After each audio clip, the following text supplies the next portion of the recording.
Di dalam firman Tuhan, saudara, di dalam Matius 13 ayat 54, ya, dikatakan begini, setibanya di tempat asalnya, Yesus mengajar orang-orang di situ, di rumah ibadah mereka, maka takjublah mereka dan berkata, dari mana diperolehnya hikmat itu dan kuasa untuk mengadakan mujizat-mujizat itu? That's the question. Dari mana kok Yesus? Saudara, kalau sudah baca Alkitab, saudara nggak akan gini, saudara. Yesus datang fully human. Iya. Ya, God in fully human. Allah dalam bentuk 100% manusia. Jadi kalau sudah baca Alkitab, saudara lihat Yesus sebagai Tuhan waktu dia melayani, saudara nggak akan dapat pewahyuan. Saudara lihat nggak? Karena sebagai Tuhan saya nggak bisa niru.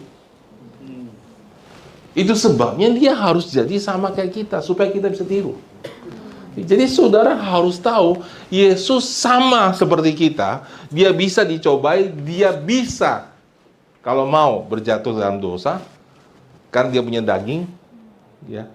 Hanya bedanya dia adalah contoh manusia yang memilih hidup bersama dengan Allah dengan sempurna. Tapi 100% daging dan tulang dan darah. Gitu. Ya, jadi kalau saudara mau menangkap kuasa Yesus, saudara harus lihat dia sebagai manusia. Itu sebabnya Yesus perlu Roh Kudus, karena kita perlu Roh Kudus. Kalau dia datang sebagai Allah, dia nggak perlu Roh Kudus, kan?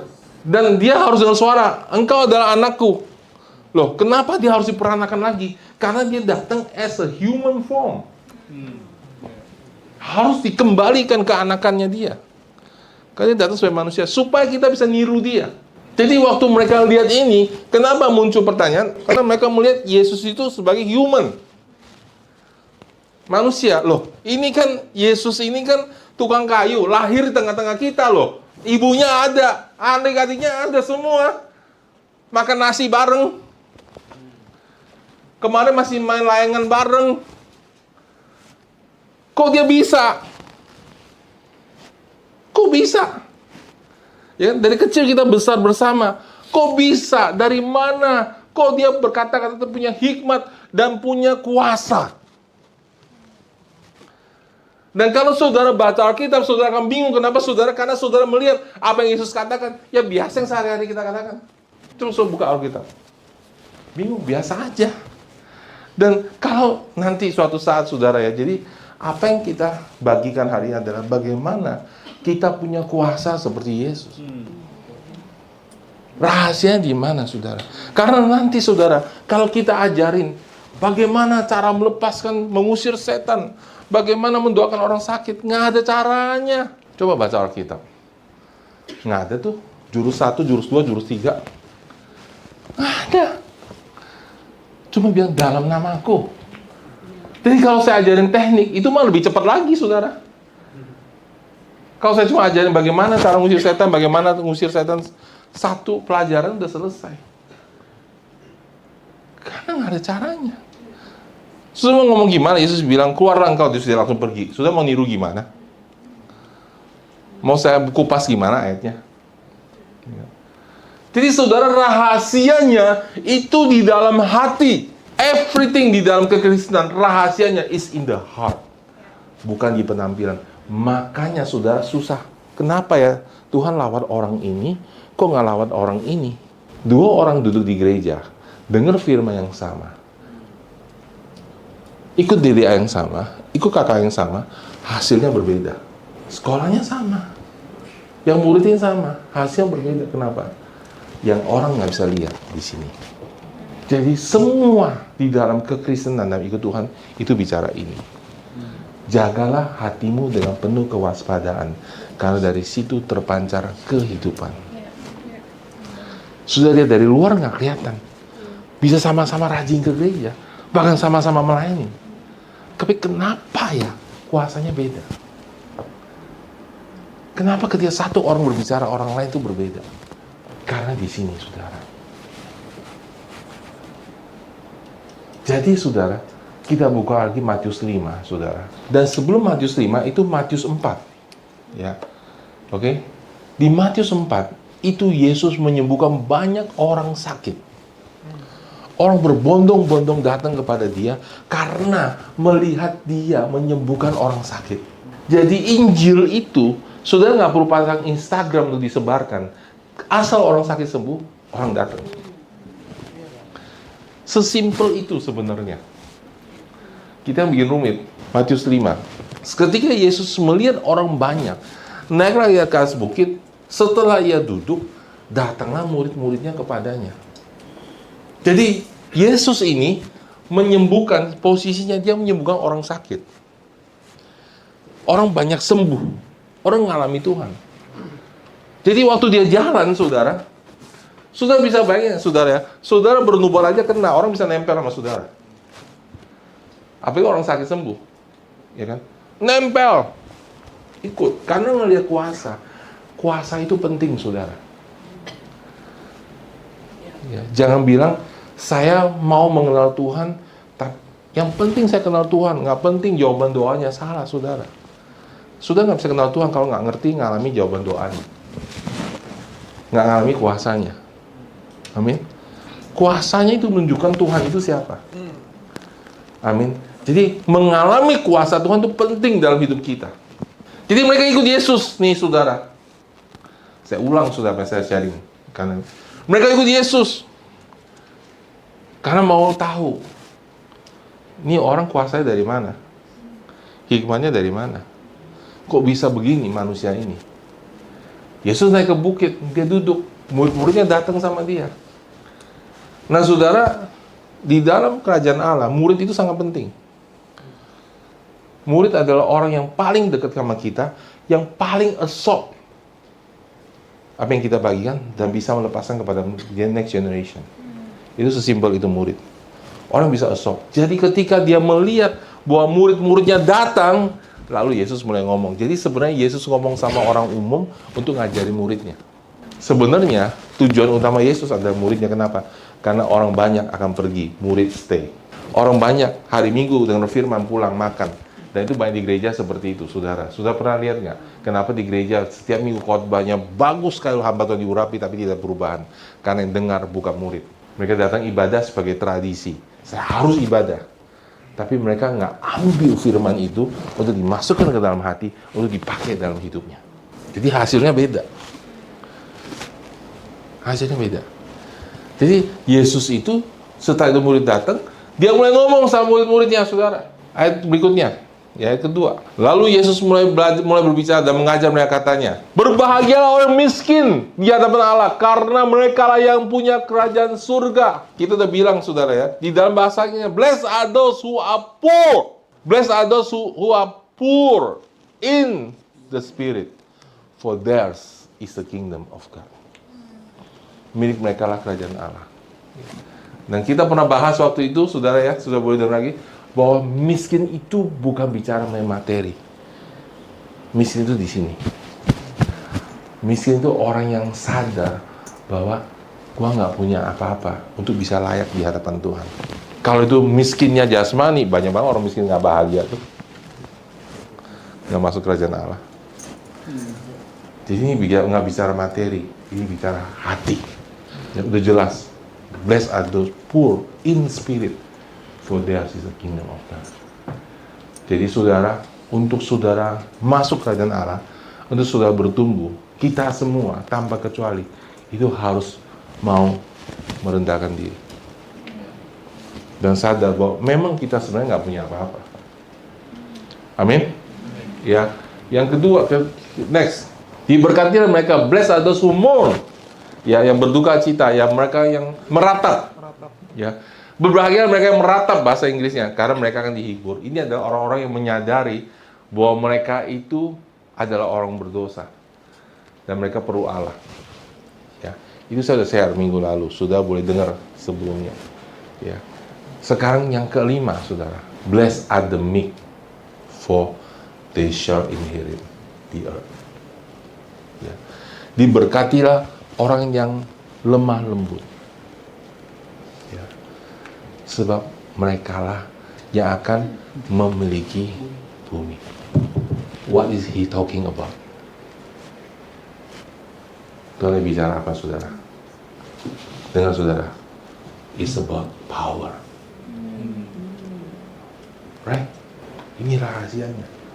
Ini bicaranya kuasa. Diberkati orang lemah lembut karena mereka yang memiliki bumi. Jadi mereka akan memerintah. They are the one that has power. See? Jadi saya ini saudara lagi ajarin saudara how to live, bagaimana hidup in the power of the Holy Spirit. Bagaimana bisa hidup dalam kuasa Roh Kudus. Ini di hati semua. Jadi saudara, orang yang bahasa Indonesia diberkati mereka yang lemah lembut, ya.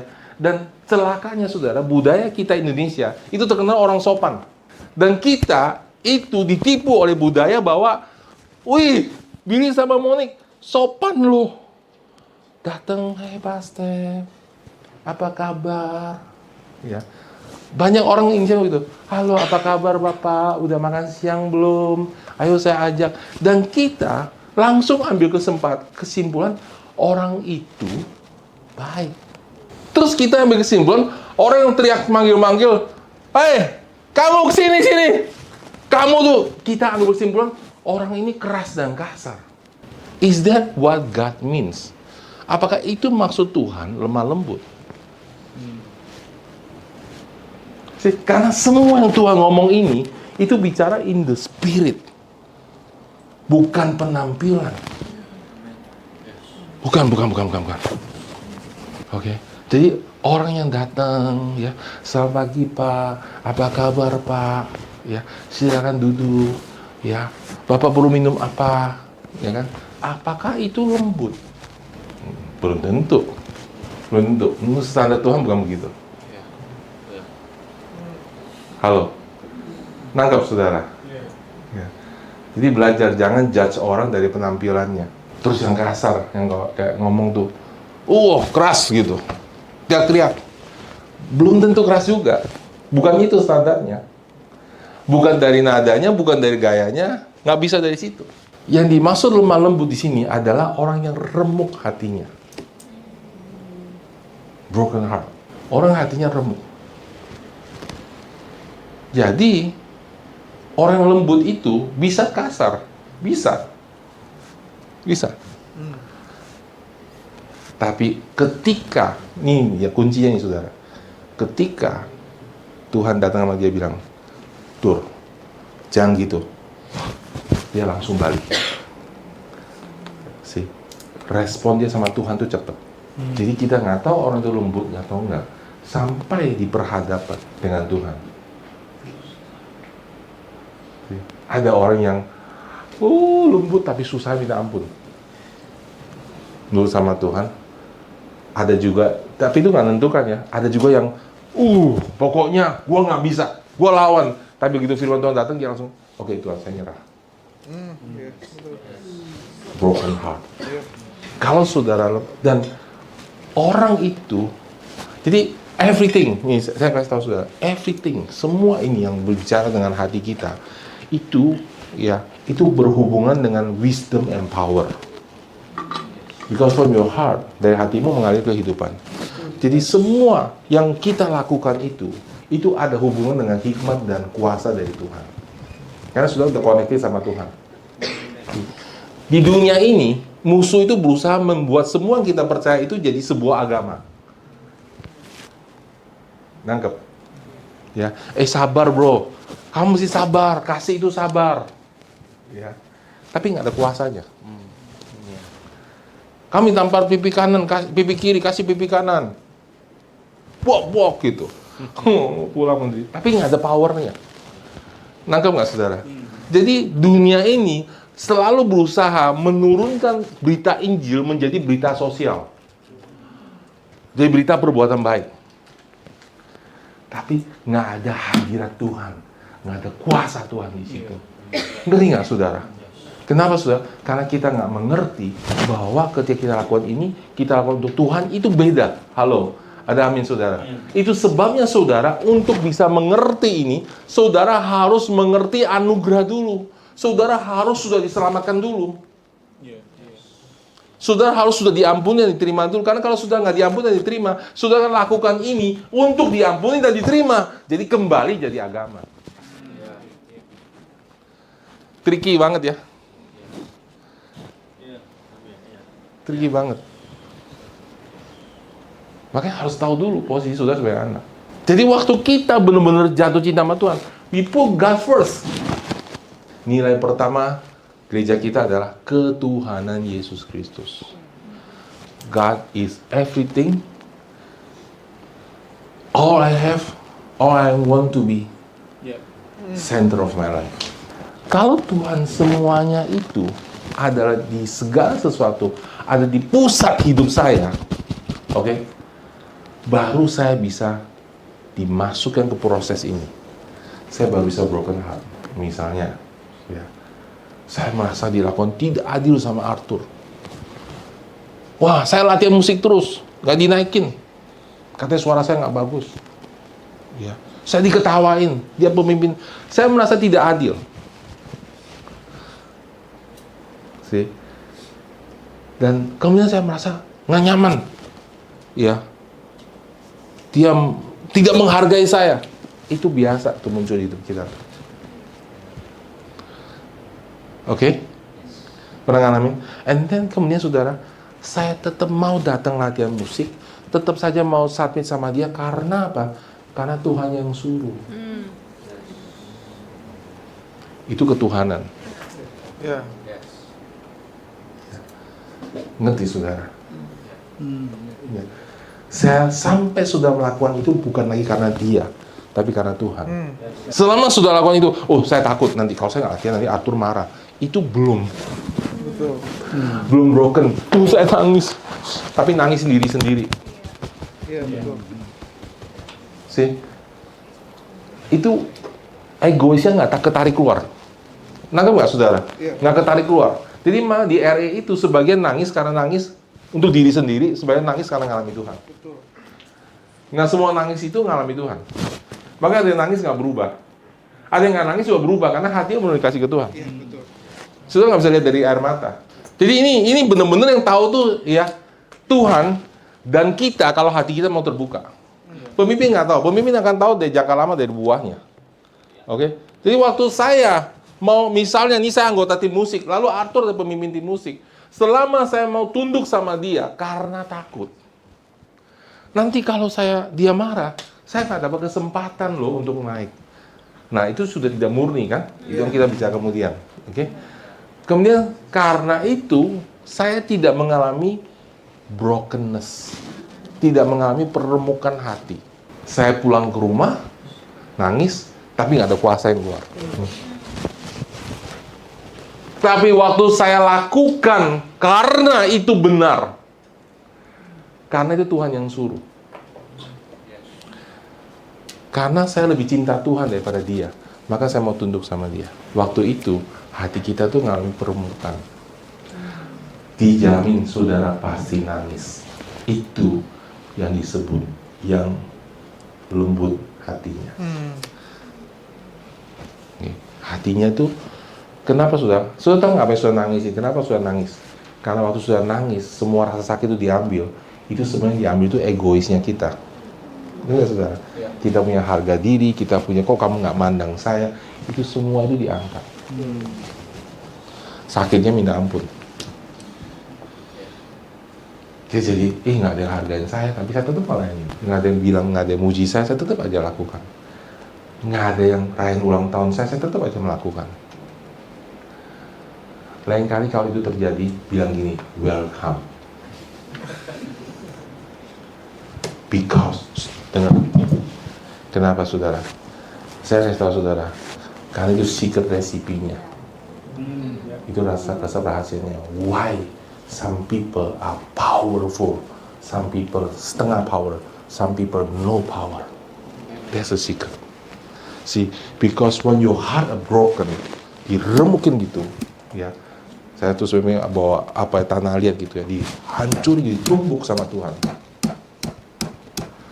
Ya, sampai nggak berbentuk, sampai nggak berbentuk, sudah kayak, aku kehilangan identitas, nggak ada harga diri lagi, udah nggak peduli lagi harga diri.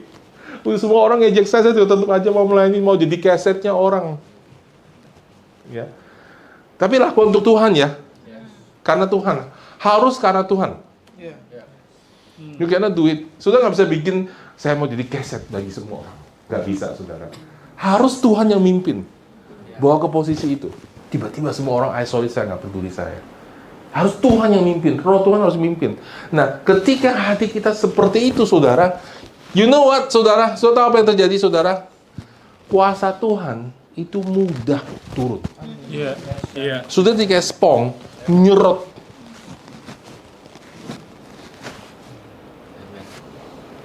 Nyerot. Hikmahnya bertumbuh. Karena sudah broken, sudah nangis, sudah broken heart. Karena wisdomnya bertumbuh. Ya. Kita buka satu ayat, saudara.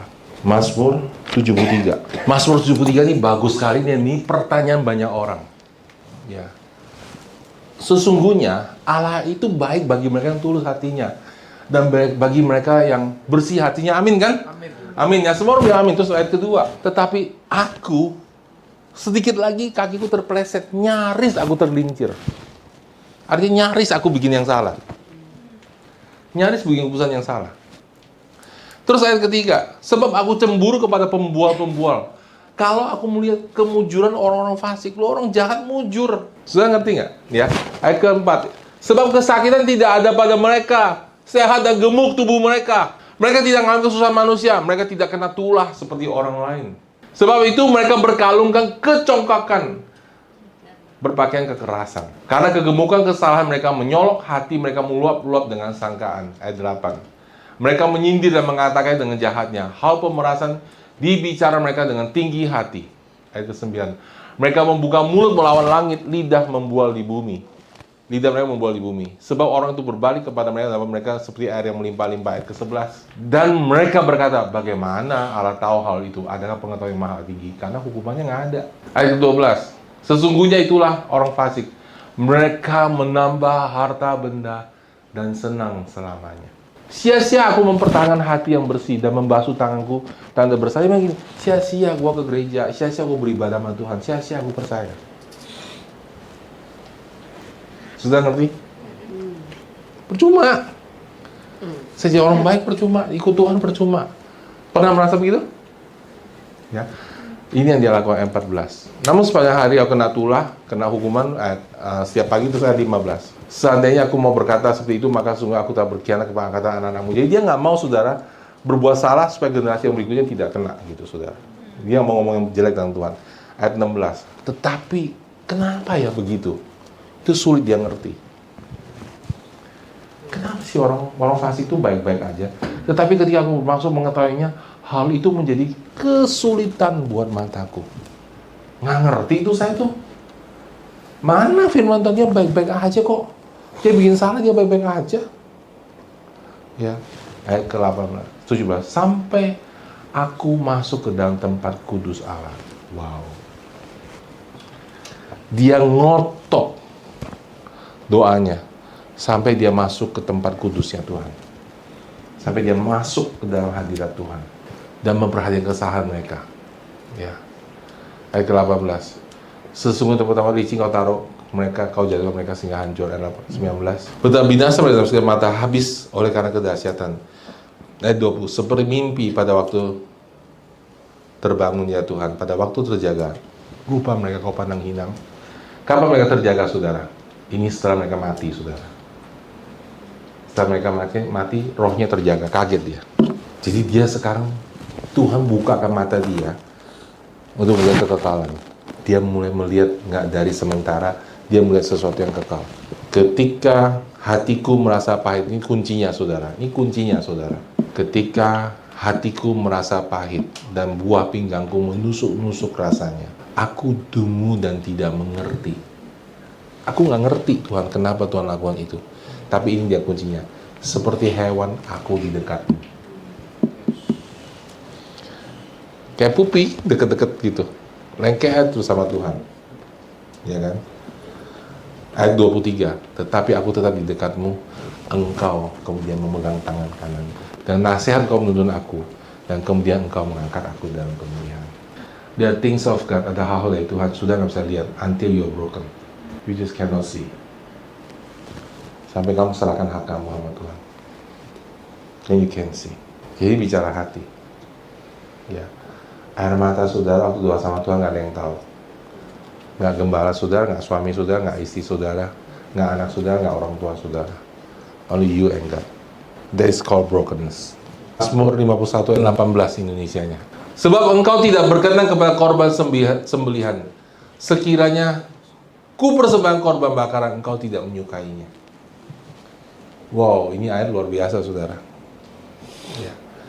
Kamu kasih perpuluhan, persembahan, pelayanan, Tuhan gak suka. Karena pelayananmu lahir dari daging. You get it? Kita bisa kasih persembahan sama Tuhan. Karena hanya Kristen yang ngerti roh. Jadi di dalam kekristenan itu sudah bisa datang ke gereja, melayani, duduk sini, daging. Sudah 10 tahun duduk sini, gak akan ngerti karena kamu gak kasih hati kamu sama Tuhan. Simple.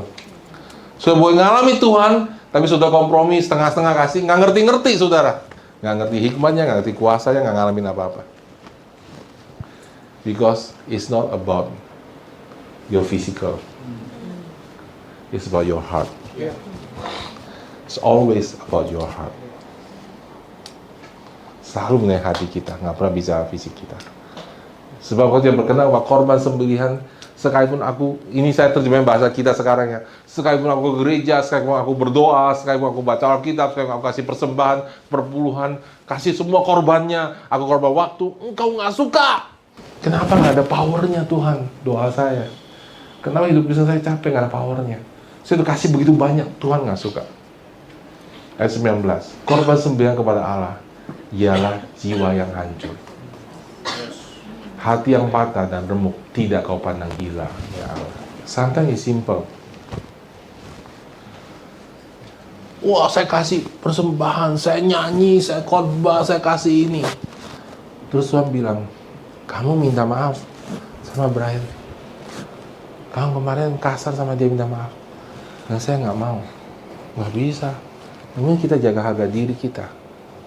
Nggak broken. You hear me, saudara? Saudara saya? Jadi, semua yang saya lakukan tadi itu jadi sia-sia. Kenapa? Percuma saya kasih persembahan kalau saya tidak mau dituntun oleh roh.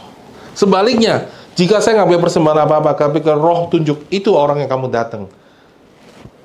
Kamu berikan hidup kamu untuk dia. Minta maaf sama dia. Ketika kamu buka itu, wah Tuhan sakitnya, Tuhan, aduh. Ya. Kadang-kadang suami istri begitu kan. Terus sudah harus datang gitu. Duh, salahnya apa? Mesti minta maaf. Ya kan? Tuh, nangis, berdoa. Your heart is broken. Kamu nggak punya persembahan apa-apa. Kamu nggak punya uang apa-apa. Tapi karena kamu ikuti yang Tuhan katakan, apapun yang kamu lakukan itu berbuah dan berkuasa. Karena sekarang kuasa Tuhan turun atas kamu. Jadi orang lemah lembut nggak bisa lihat dari mukanya. Keras banget orang, belum tentu. Lembut juga belum tentu. Sampai firman Tuhan itu datang kepada dia. Dia taat tidak taat. Itu tunjukkan kelembutan hatinya. Dan kemudian Roh Kudus dan kuasa, hikmat dan kuasa Tuhan turun. Kata saudara. Kemudian sudah bilang dalam nama Yesus, beda kuasanya. Karena berlinang air mata doanya. Sudah kasih semua hati kamu Tuhan. Semua kata-kata kamu jadi beda kuasanya. Karena kamu mau menyerahkan hati kamu. Blessed are those who are meek, for they shall inherit the earth. Diberkati orang lemah lembut, karena mereka lah yang akan memiliki bumi. Amin. Amin. Saya berdoa buat saudara jemaat kita mengerti ini.